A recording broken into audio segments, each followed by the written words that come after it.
नमस्कार. आज आपण अश्विन वद्य रमा एकादशीचे महत्त्व जाणून घेणार आहोत. तसेच रमा एकादशीची महिमा सुद्धा बघणार आहोत व व्रत कथा सुद्धा ऐकणार आहोत. तर मग चला आपण सुरुवात करूया. पूर्वी सूर्यवंशात महापराक्रमी मांधाता राजा मुलगा मुचुकुंद होऊन गेला. तो बापासारखा बहुगुण संपन्न असून त्रिभुवनात विख्यात होता.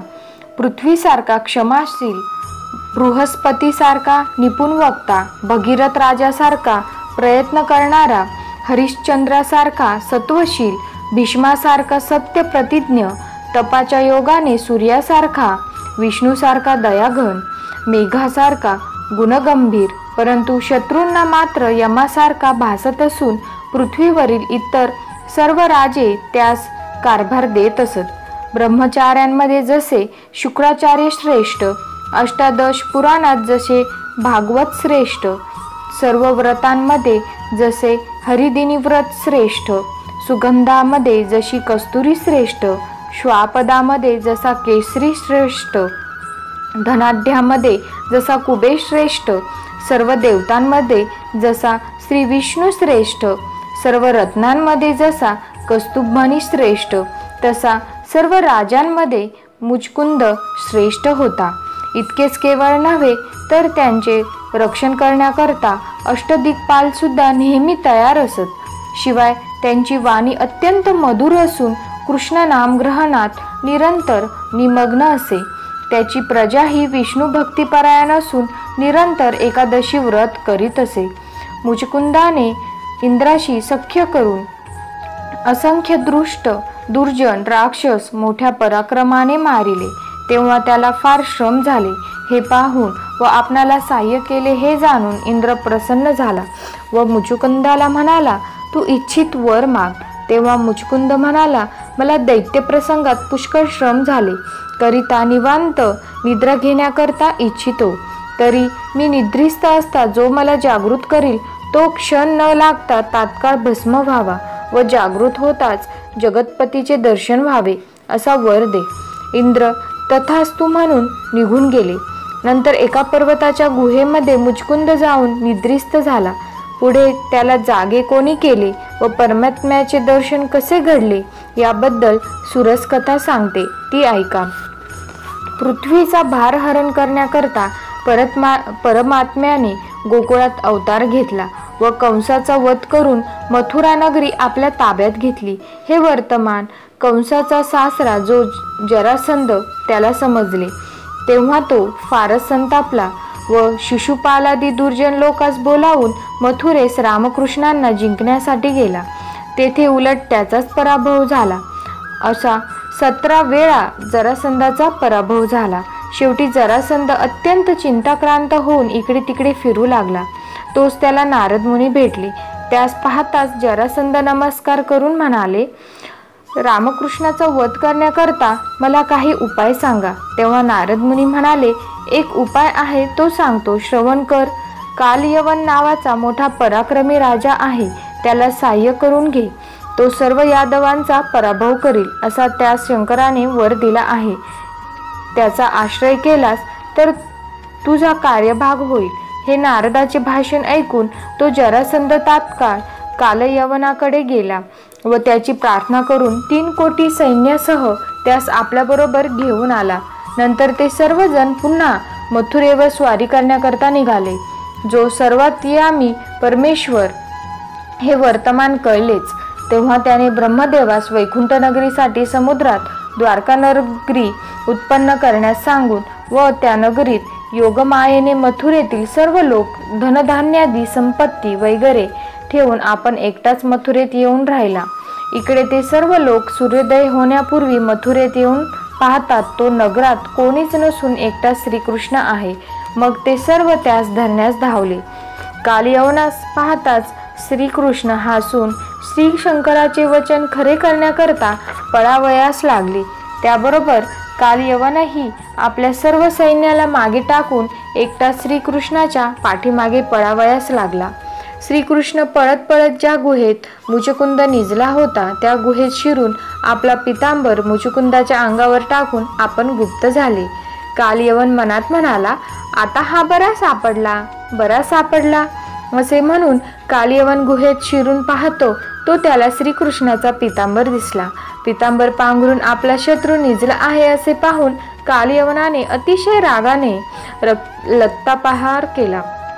त्याचबरोबर मुचुकुंद जागा होऊन क्रोधाने कालयवनाकडे पाहू लागला. पाहता क्षणीच तो कालयवन भस्म होऊन जमिनीवर पडला.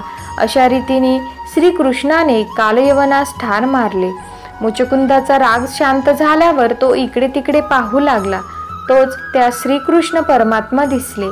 त्याबरोबर उठून साष्टांग नमस्कार करून म्हणाला, श्री शंकराने वर दिला तेने करून जगद्धात्मा दृष्टीस पडले व त्याची स्तुती करून त्यास प्रसन्न करून घेतले.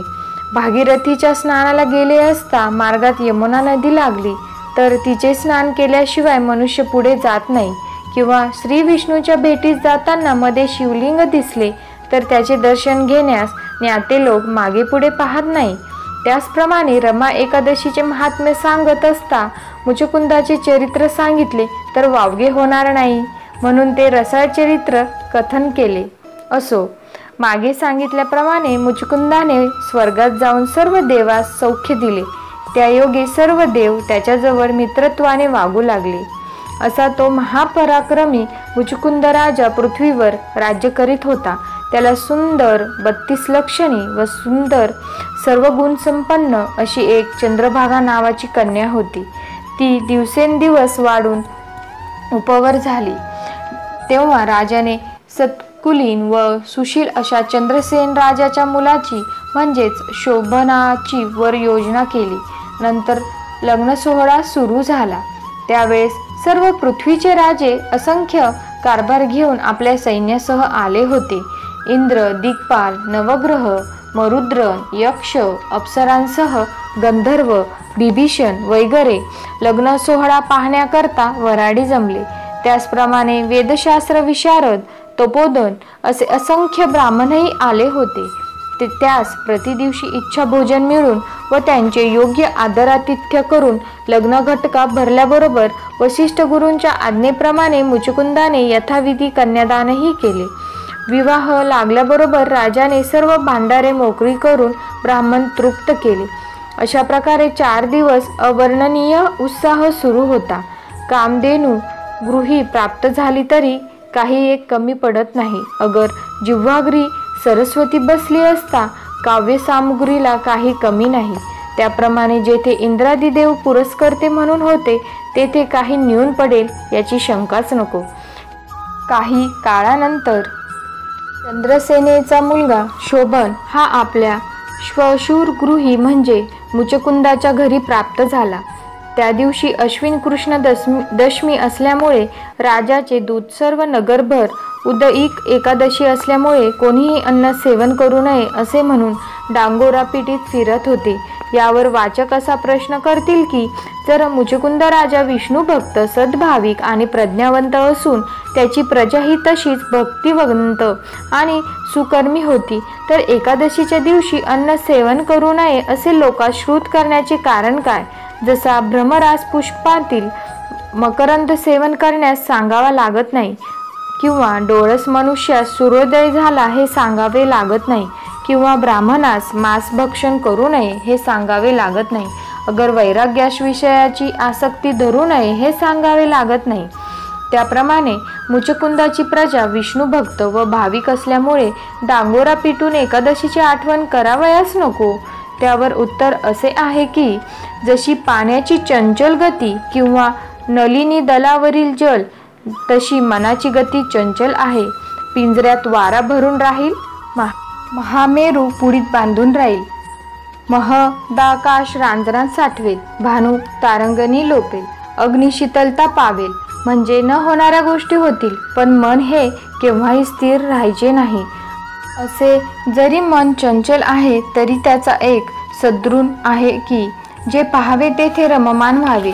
जसे एखादे जनावर शेतामध्ये जावयास लागले म्हणजे ते कुंपण मोडून सुद्धा उडी मारून जाते, किंवा ज्या ज्या रंगात पाणी शिरेल तसे तसे ते होऊन जाते. जसे जिकडे मन न्यावे तिकडे ते जाते. याकरता मनाला व्रत नियमपंथी जाण्याकरता दांडोरा पिटवायच पाहिजे. अशा प्रकारे वाचकांचे समाधान होऊन ते संशयरहित झाले.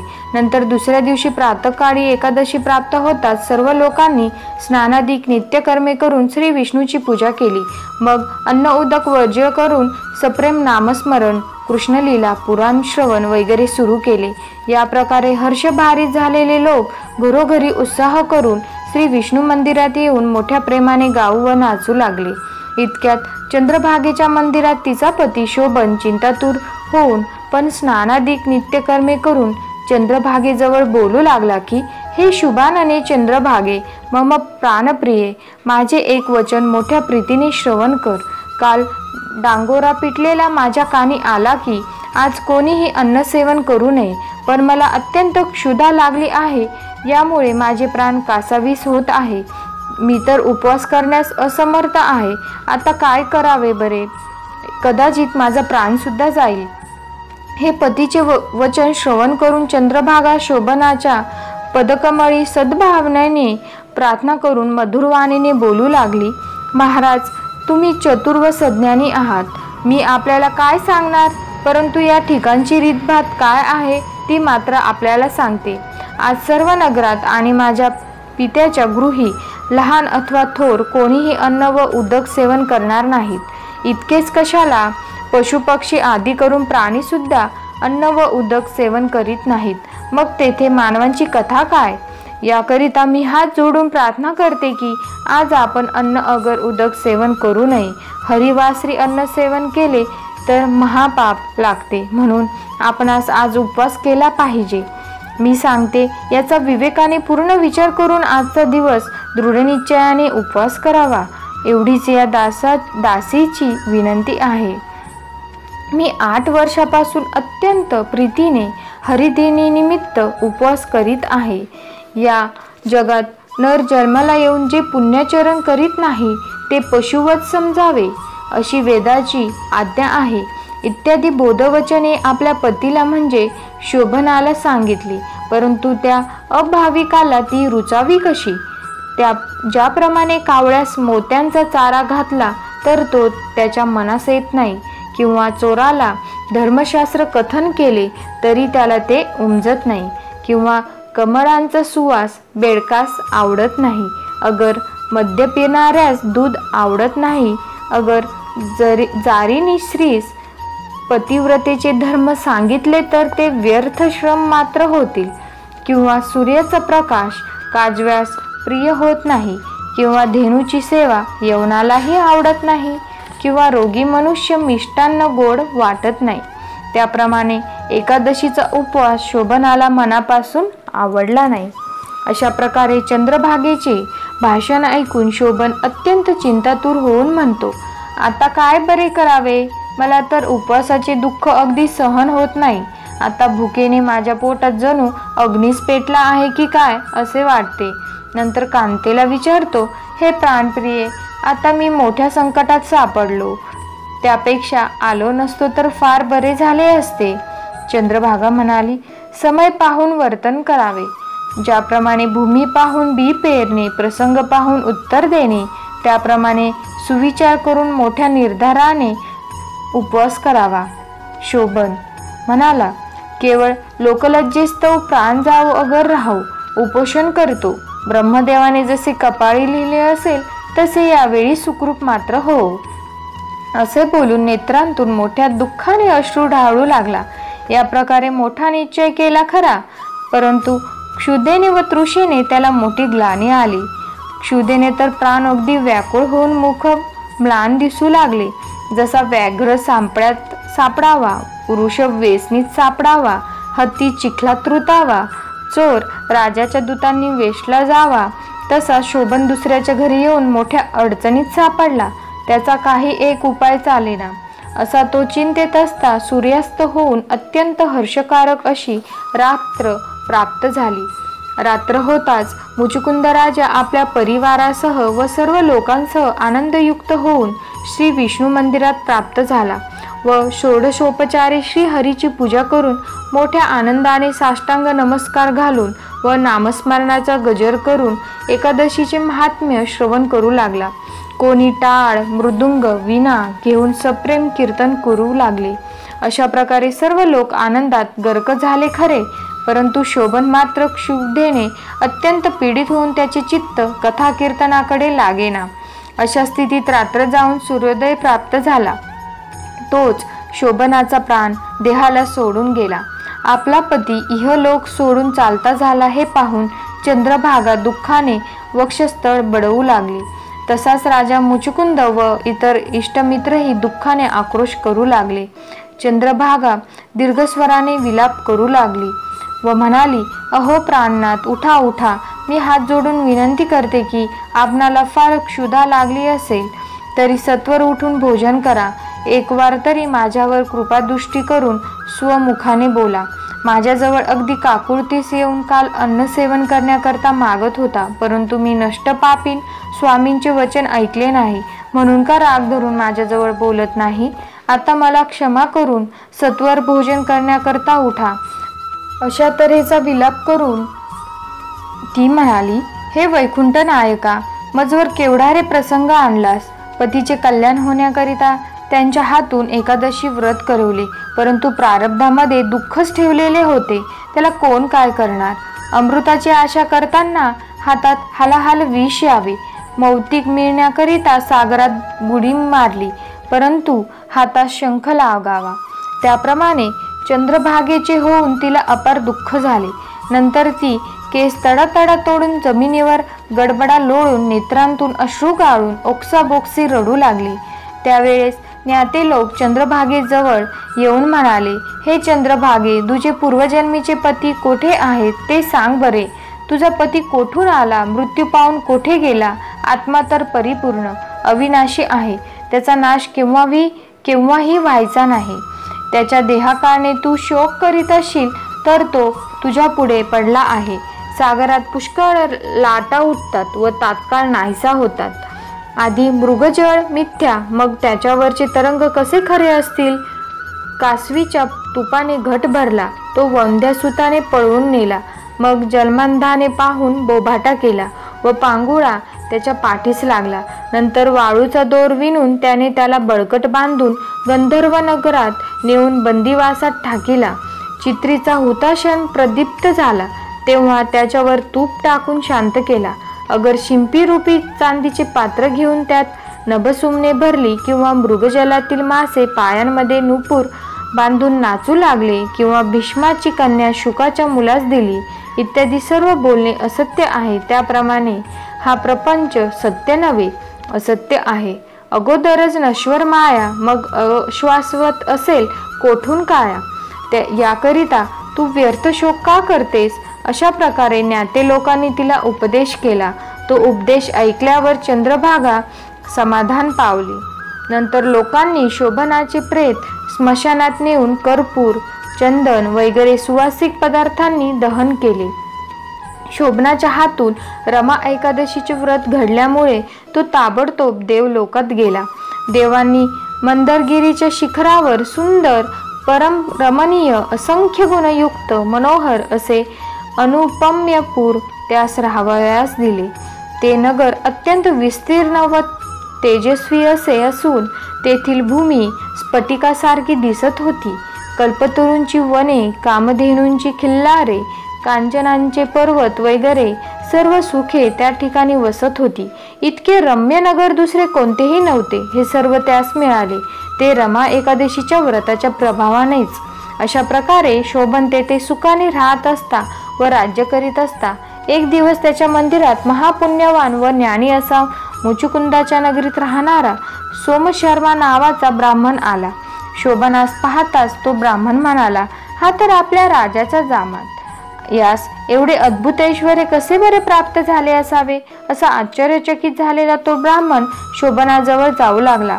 तोच त्या ब्राह्मणास ओळखून शोभनाने तात्काळ सिंहासनावर उठून त्याच्याजवळ जाऊन त्यास आपल्या शेजारी आणून बसवले व आपल्या गृही कुशल वार्ता विचारू लागला. हे विप्रोत्तमा, माझा श्वशूर आपल्या परिवारासह कुशल आहे ना. त्याचप्रमाणे नगरवासी सर्व कुशल आहेत ना. सोमशर्मा म्हणाले, हे राजा शोभना, तुझ्या श्वशूरगृहीचा सर्व वृत्तांत निवेदन करतो, श्रवण कर. मुचुकुंद राजा, तुझी कांता चंद्रभागा व नगरातील सर्व लोक सुखरूप आहेत, परंतु मला आश्चर्य वाटत आहे की तुला एवढी संपत्ती व ऐश्वर्य कसे लाभले. हे विचित्रपूर रमणीय, परमशोभिवंत, अप्रमेय, दैदिप्यमान असे कोणी कोठेही पाहिलेले नाही. याकरता असे हे उत्तमपूर कोणत्या योगाने तुला प्राप्त झाले ते कथन कर. तू कोणत्या देवाला नवस केला होतास की पंचाग्नी साधन, तीर्थयात्रा, माता पित्यांची उत्तम सेवा, श्रीमद भगवद्गीता पठण, ब्राह्मणास दान, 100 अश्वमेध, सद्भावनेने श्री कृष्ण पूजन यापैकी काय केले.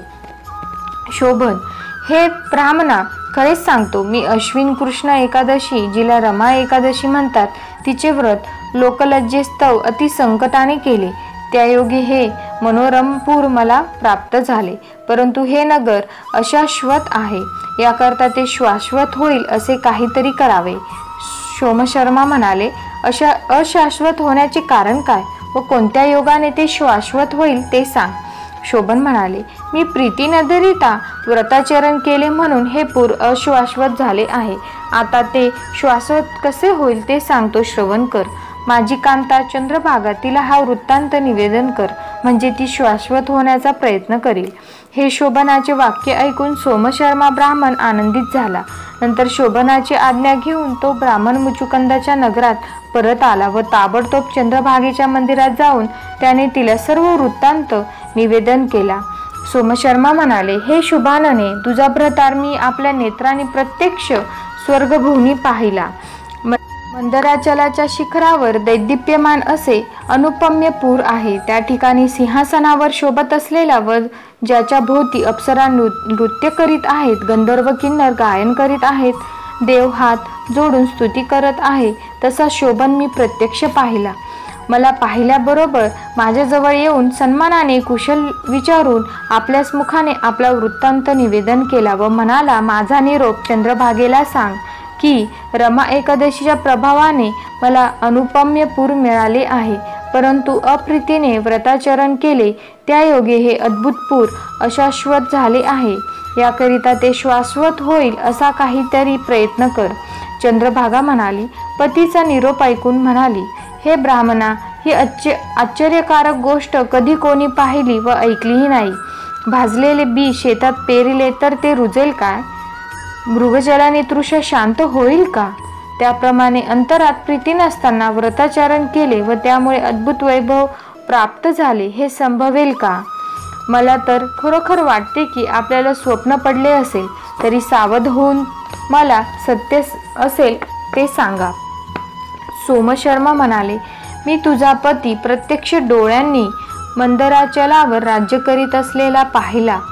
त्याची योग्यता आणि संपत्ती शचीमनासारखे असून ज्ञाते लोक आपल्या मुखाने वर्णन करीतात.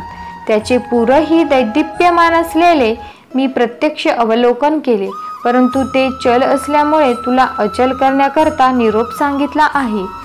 चंद्रभागा म्हणाली, हे कृपागणा सोमशर्मा, जर तुम्ही प्रत्यक्ष स्थिती अवलोकन करून आला असाल तर मला तेथे पतीच्या दर्शनाकरता घेऊन चला. तेथे गेल्यावर ज्याप्रमाणे सावित्रीने आपल्या व्रतप्रभावे करून सत्यवाना जिवंत करून 100 पुत्र व राज्यपद मिळवले, तसे मी आपल्या व्रत सामर्थ्याने आपल्या पतीचे पूर अढळ करेन. गाय आणि वासरू, माय आणि लेकरू यांची ताटातूट झाली असता जो संयोग घडवून आणतो त्यास महापुण्य लागते. ज्याला बाहेर पडलेला मीन उदकात टाकीला असता किंवा मित्रत्वात बिघाड झाला असता जो टाकून टाकतो त्यास अगाध पुण्य लागते. त्याप्रमाणे कांता व पती यांची भेट करून देणाऱ्यास असंख्य पुण्य प्राप्त होते. याकरता हे दयाळा, कृपा करून माझी व पतीची भेट करावा. मग चंद्रभागेस बरोबर घेऊन तो सोमशर्मा ब्राह्मण वने उपवने ओलांडून मदराचलास येऊन पोहोचला. तेथे वामदेव ऋषीचा आश्रम असलेला पाहून सोमशर्मा चंद्रभागेला घेऊन तेथे गेले व मुनीस साष्टांग नमस्कार घालून चंद्रभागेचा सर्व वृत्तांत त्यास निवेदन केला. नंतर वामदेवाने वेदोक्त मंत्राने चंद्रभागेवर अभिषेक केला. त्याबरोबर ती दिव्य व तेजपुंज होऊन उत्तम गतीला पावली. लोह परिसाला लागतात जसे कांचन होते, तशी संत समागमे करून चंद्रभागा मंदराचलाच्या शिखरावर जेथे शोभन सिंहासनावर बसला होता तेथे प्राप्त झाली. पतीस पाहताच चंद्रभागेस व कांतेला पाहताच शोभनाला अत्यानंद झाला. नंतर शोभनाच्या आज्ञेवरून पार्षदगणांनी तिला पतीच्या वामांगी आणून बसविली. त्यावेळेस देवांनी विमानातून पुष्पवृष्टी केली.